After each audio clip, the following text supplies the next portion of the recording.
जिन महापुरुष के बारे में हम कुछ अपना निवेदन करना चाहते हैं उनके संबंध में, वो हमारे वैराग्य परंपरा से चाचा गुरु लगते हैं और हमारे गुरु जी के गुरु भाई थे। और उनको हम जब वो गृहस्थ अवस्था में किसी प्लांट में वो सर्विस कर रहे थे, उस समय में भी उनका हम दर्शन किए थे। उस समय हम यहाँ एक विद्यार्थी के रूप में पढ़ते थे और गुरु जी के शिष्य हो चुके थे।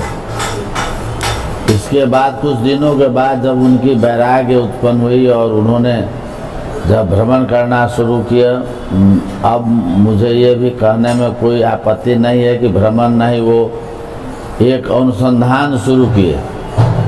तो उस अनुसंधान में के क्रम में जो वो जनकपुर आए थे, तो वो दर्शन करने के बाद में प्रायः उनको यहाँ लोग पागल के रूप में दर्शन करते थे कि ये पागल है। पागल के रूप में उन्होंने सारी जनकपुर, सारी मिथिला, जितना परिक्रमा है, ये है वो है, सबको घूम घूम के दिन भर भूखे प्यासे रह के ही भ्रमण करते थे। उनके साथ उनकी पुत्री भी रहती थी जिसका नाम सुधा नाम की पुत्री है, जो अभी कनाडा में रह रही है। वो भी उनके साथ थे। उनके शरीर से संबंधित कोई एक साले भी उनके साथ थे, लेकिन पूरा निष्किंचन रूप में, न एक पैसा है साथ में, न दूसरा वस्त्र है साथ में, जो केवल धोती पहने हैं, गंजी और एक गमछा लेके आए थे यहाँ वो, जिन्होंने उससे 5 वर्ष पहले मुझे एसी गाड़ी, गार्ड, फुल पैंट टाई और बड़े ऑफिसर के रूप में दर्शन दिए थे। उन्होंने 5 वर्ष के बाद एकाएक इस रूप में जो दर्शन दिए, तो हम ही नहीं, यहाँ के जितने लोग देखते थे सब कहते हैं इनका माथा खराब हो गया। इसके बाद जब उन्होंने पूरे अनुसंधान किए और एक जो है वारी है वहाँ कुछ दिन रहे, फिर पोखराम रहे और वहाँ के लोगों के 10, 20, 25, 50 लोगों को साथ कभी कभी उत्सव समैया में यहाँ आते थे। तो उनका वो जो है भाव, उनका जो है भक्ति, उनका जो अपना पदावली का जो उनका एक क्रम था, वो सुनने के बाद में और हर समय जो महामंत्र का वो जप करते रहते थे, वो सुनने के बाद जो है लोगों में थोड़ा थोड़ा जो है सो उनके प्रति भावना में बदलाव हुआ कि नहीं, ये पागल नहीं है, इन्हें बहुत बड़े रसिक संत हैं। इस रूप से उनको यहाँ जनकपुर के संत महात्मा और हम लोग भी थोड़ा थोड़ा जो है विचार में बदलाव हुआ। और इधर आके 96 के बाद जब उनका दर्शन मुझे हुआ, तो मैंने उनको एक रोज़ बताया कि आप जो है मौतकरी करके वो प्रायः जहाँ किसी गरीबों के यहाँ जहाँ के संकीर्तन होता हो, वैष्णव परिवार हो, शांत हो, गृहस्थ हो, उसके यहाँ से जो है सो मौतकरी मंगा के उन्होंने अपना भंडार चिताते थे, भोग लगा के और पाते थे।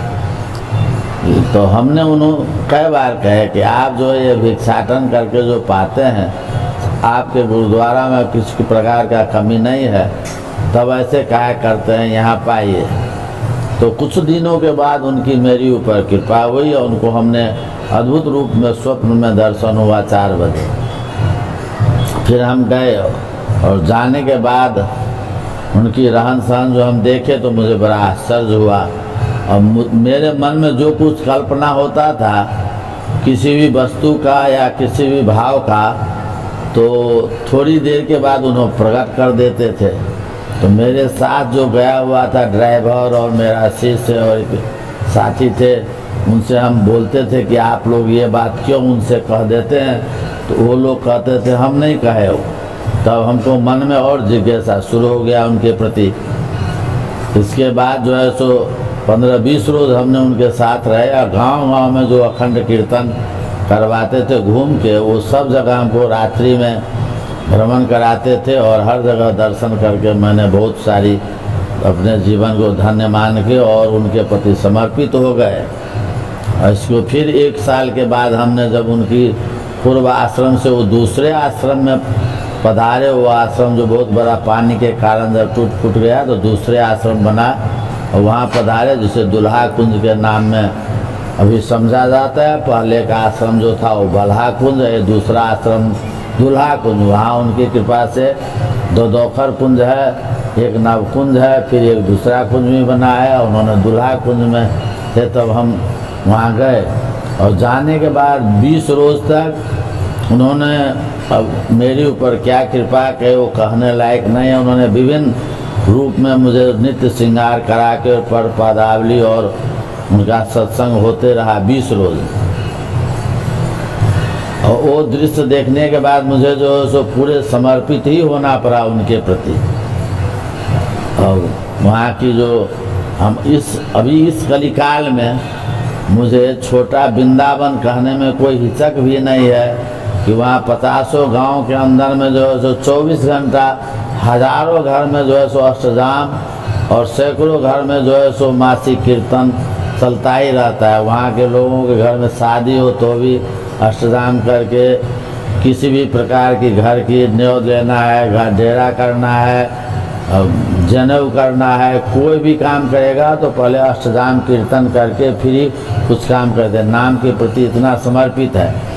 और 2-3 किलोमीटर के अंदर में कम से कम 10-12 जगह जो है सो अखंड कीर्तन वहाँ के वासी लोग अपने घर घर से खा के करते हैं।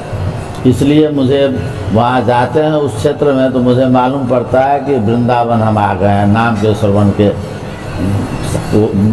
भाव से। इसीलिए उनके बारे में तो हम और क्या कर सकते हैं, लेकिन मैं ये ज़रूर कहूँगा कि उन्हें इस कलिकाल में इतने बड़े साधक, इतने बड़े उनका जो है सो भाव और इतना बड़ा उनके जो है सो एक विचार, इस कलिकाल में जीवों के उद्धार के लिए उन्होंने जो छोड़ के गए हैं वो फिर जो अद्वितीय है, ये कहने की बात नहीं। ये तो जाके लोग अभी भी दर्शन करें उस क्षेत्र में तो अभी भी अनुभव होगा कि उन्होंने क्या थे और इस कलिकाल में संसार वाले के लिए क्या उन्होंने छोड़ के गए हैं। वो उस क्षेत्र में जाने के बाद ही मनुष्य को अनुभव होगा। तो उनके बारे में जो कुछ कहा जाए वो बहुत थोड़ा ही है।